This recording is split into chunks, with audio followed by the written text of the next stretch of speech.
who is the man of the principle, symbol of the honesty. I request him to kindly come on the stage and inspire us with your successful journey to motivate us. Also, we want to know vision of plan 2025, how to target our competitor, what is the new strategy. Will you put your hands together?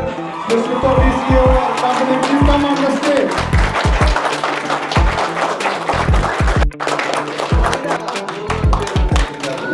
Okay, best of luck in the 2024.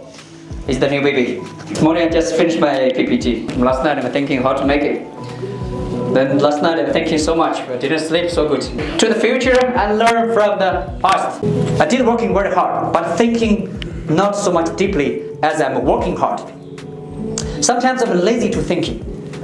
Every day finish the work, I should think today how I using my time, how I stay time with my family, the relationship with our customers, how I use the time.